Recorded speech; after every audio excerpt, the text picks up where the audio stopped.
جس بھی بندے نے جمعے کے دن میں یہ ایک دعا پڑھ لی نا تو اللہ تعالیٰ اس کے سارے گناہوں کو اس طرح معاف کر دے گا جس طرح آپ نے پہلے کبھی گناہ کیے ہی نہ ہو. اور وہ دعا اتنی آسان ہے، اور وہ دعا آپ نے کب پڑھنی ہے؟ صرف جمعے کے دن میں، اس کے علاوہ نہیں.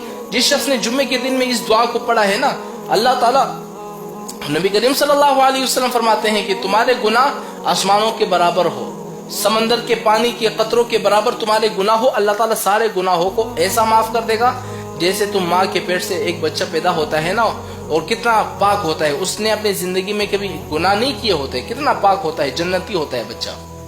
اس طرح تم اس بچے کی طرح پاک شفاف ہو جاؤ گے.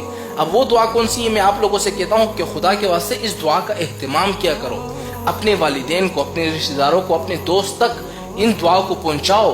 اور اگر آپ کی وجہ سے کس نے اس دعا کو پڑھ لی نا تو آپ کو بھی اس کے برابر ثواب ملے گا. اب وہ دعا کون سی ہے ذرا نوٹ کر لیں. یاد رکھیں، اگر آپ نے اس دعا کو سن لیا نا اور اپنے دوستوں کو نہیں بتایا، یاد رکھیں یہ ایک قرض ہوگا آپ پر، ایک گناہ ہوگا. یعنی آپ نے ایک اچھی بات سن لی اور اپنے دوستوں تک آپ نے نہیں پہنچائی. اب وہ دعا کون سی ہے؟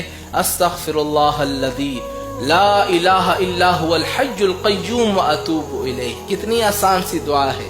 آپ نے جمعے کے دن میں اس دعا کو پڑھ لیا، آپ کے سارے گناہ معاف ہو گئے. یہ بندہ موقع تلاش کرتا ہے، یار میرے سارے گناہ معاف ہو جائے. نبی نے ہمیں طریقہ بتایا ہے، اس طریقے پر عمل کرو. جمعے کے دن میں اس دعا کو پڑھ لو، سارے تو گناہ تمہارے معاف ہو.